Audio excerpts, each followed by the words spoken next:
Welcome friends, welcome to the channel's second video. At the time of recording, this channel has had 0 views and 0 subscribers, so if you're even seeing this, then there's more to it. I guess I should start by stating what this channel is actually about.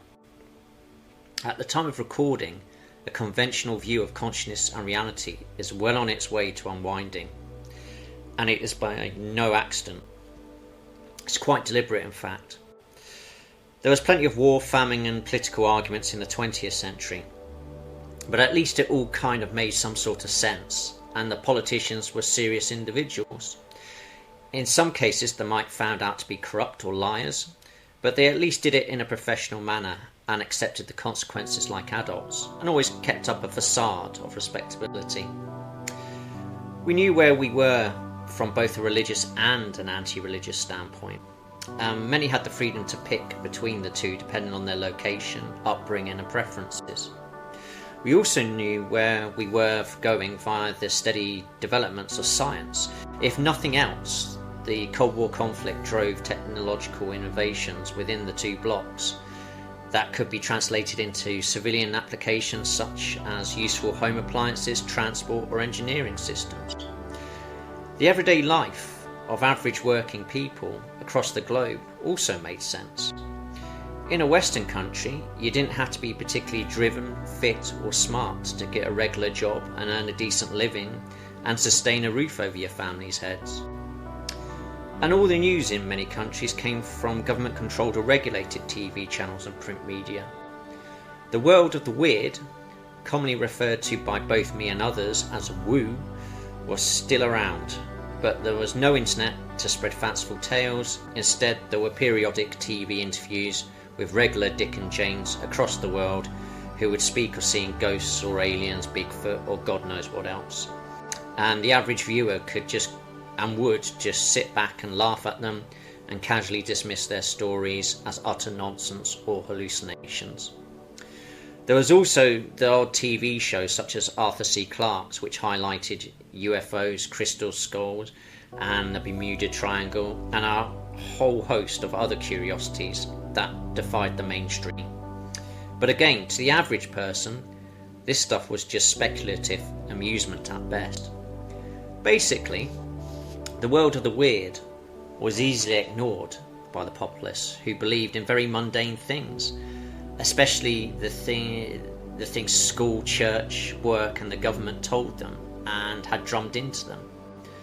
Consciousness and reality were a commonly agreed thing within society, and anyone who strayed too far outside its acceptable parameters was liable to be locked up and heavily medicated and kept out of the way of everyone else. We've now just completed the first 25 years of the 21st century, and things are very different now. We live in a decentralized information age, brought to us by the creation and distribution of the internet, something which started in the last decade of the 20th century. The government control of the media is significantly weaker now than it once was, and there are plenty of alternative media channels available around the globe 24/7. The average person or YouTube channel can now get their photographic evidence or opinions out to hundreds, thousands or even millions of people. Religion has been on a steady decline in Europe and much of the wider Western world. Atheism has been on the rise globally. Science has advanced significantly in several important areas, namely in communication systems, which means that we can now communicate instantly with someone on the other side of the world in real time. So that's a real game changer. And perhaps the most significant developments have been in the spheres of astrophysics and astronomy. What they are still in the process of discovering is raising far more questions than answers at this point. Thanks to Hubble, Kepler and the James Webb telescopes, we now know that our solar system is not at all typical. It is currently assessed to represent less than 1% commonality with all other surveyed star systems today. The old economic and political world has declined rapidly too. After a series of wars and the unchecked gambling of financial organisations, the system is crumbling. Today, I would go so far as to say that both the political and economic systems of old are now danger close to being completely smashed. The regular deal between a central government and the common citizen is now clearly broken. Can't afford your groceries, or are struggling to find a job or keep a roof over your head? Well, don't worry, the government, whoever they are, no longer has your back. Whether you live in the UK, Germany, Sweden, Canada, USA, Australia or New Zealand, to name but a few, life is now crazily hard for regular folks. And the woo? Well, it's now everywhere. It's waiting for you on your phone or your TV, and it's now in the regular news almost daily. It's no longer fringe. It's very close to becoming mainstream. Yet the average guy or girl on the streets is confused and is looking to blame all sorts of people for their current woes. Things aren't working anymore and everything seems crazy. There has been spiritual channels on YouTube since the platform appeared in 2007. Only a few at first, but by 2018 there were loads of them. As per my first video, I took a long hard look at all these channels, watching their consistency, motive and quality of content. After several months, it became clear to me that not all of them are telling the truth, either deliberately or because they had skewed views of the whole picture. But crucially, some were. I had also read a whole load of books from which some of the good channels were also drawing from, and I realised that for the average person, if they were to stumble across these good channels, it would be very much a repeat of the 20th century viewpoint again. It would just sound like abstract craziness. So this is what the Mirror of Consciousness channel will be for. I am my brother's keeper, and I'll be using my experience as a regular guy who has had a lifelong interest in history and politics, and over 20 years of work experience as a paid analyst, to convey the consistent message and picture concerning the true nature of reality and consciousness, and what it means for you, the average guy or girl. I will explain in very simple terms just what is actually going on, because it's nothing like what the average person believes it to be, or perceives it to be. The nature of reality and consciousness is radically different from the traditional Western scientific or even religious viewpoint. It turns out that the truth is largely subjective. It can and does change in appearance depending on the viewer's perspective and the quality of their consciousness. And there lies the other significant factor.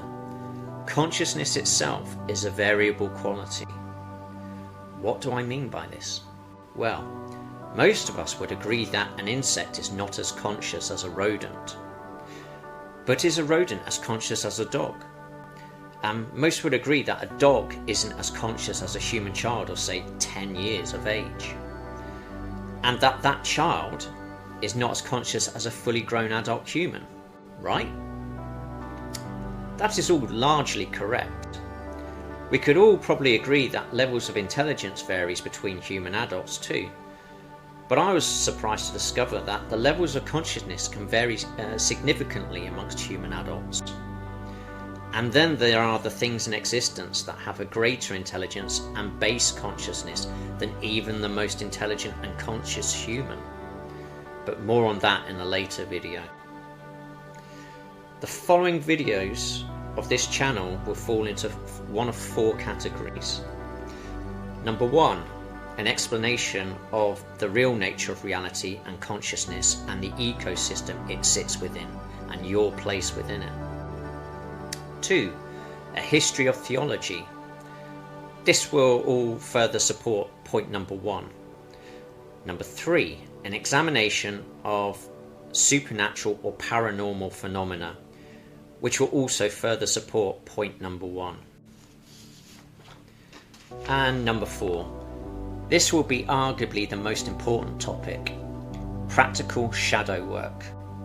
More on what this is and how it is achieved will be explained in its own introductory video. All of these videos will be aimed at viewers who are regular Western citizens. whether from a religious, atheist or agnostic background. It will be particularly aimed at those that can recall the 20th century, so boomers, Gen Xers and older millennials. Gen Zs may also get value out of it, but I'm going to be constantly referring back to events and beliefs of the last century for context and examples. There will also be an assumption that the viewer has no background in spirituality or New Age philosophies. If you are someone who holds extreme or fixed religious or atheist beliefs, then you should contemplate how and why you've come to even be watching this in the first place. For clarity, I will state clearly here that I come from a very standard and suitably bland Christian upbringing that seemed very unconvincing to me. It was something very much in the background only. I subsequently spent most of my adult life as an atheistic agnostic who believed in scientific materialism. Since having come to the realization that everything that most people in the world believed is actually only a half-truth at best, I have consciously and deliberately looked for patterns and parallels of theology and phenomena. I am not a channeler nor a psychic, although I have had a handful of experiences over the last 2 years that could only be described as supernatural or paranormal, and a hell of a lot more that would definitely best be described as unlikely or improbable. Why do I mention these things? Well, I'm going to do something that I haven't heard any other spiritual channels say openly. I'm not pretending that I know the entire picture. It's just too big and complex from the vantage point of a regular human being without enhanced abilities. And I want you to know that some people really do possess extraordinary abilities that defy regular scientific explanation. But even these gifted individuals are often getting their information second-hand from a spiritual entity, or else are experiencing only one limited aspect of the greater truth. My knowledge primarily comes from the synthesis of multiple sources, both ancient and new. It comes from books, interviews, documentaries and religious documents. I estimate the accuracy of the information that I will impart on this channel to be somewhere in the region of the 70 to 80% mark.